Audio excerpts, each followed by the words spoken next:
It's come as a big surprise because Christian B, who was released from a prison sentence for rape a couple of weeks ago, disappeared up north in a village, or a town rather, north of Hamburg. But out of the blue, he suddenly travelled south to confront the prosecutor.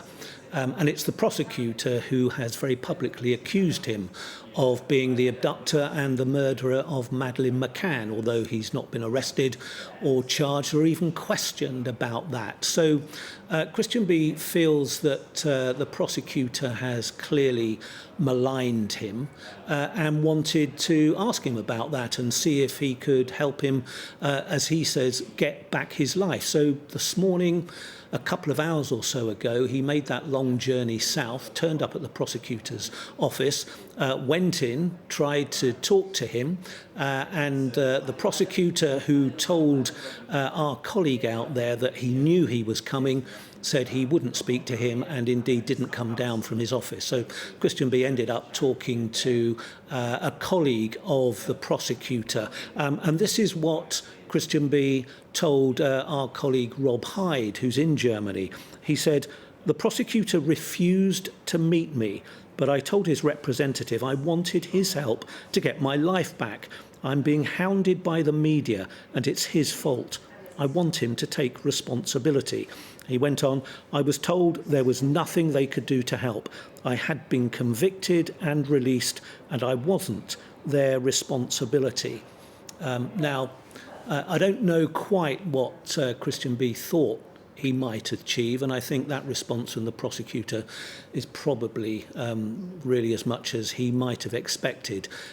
Whether he's going to try, as the day goes on, to get back into the office to confront the prosecutor, Hans Christian Wolters, let's see. But he's had a pretty tough time, not unexpectedly, since his release. He's been living in that town. Very quickly, his whereabouts was identified. He was living in local authority accommodation. Journalists found where he was, wrote about him, pictured him, and the community got pretty fired up. And there were lots of chat groups online and people who were interviewed saying that they were very concerned that they had this man, a convicted rapist, a convicted paedophile, who has convictions for child sex crimes. They were aghast to find that he was living in their community.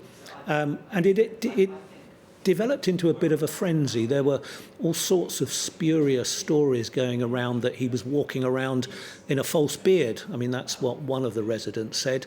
Others said that he was walking past children's playgrounds and staring at children. I mean, this kind of reflected a bit of a frenzy amongst the community, so much so that the local police over the weekend went and collected him from his accommodation and moved him out of that town. And we don't know at this stage where he's gone, but he's reportedly staying in a hotel somewhere.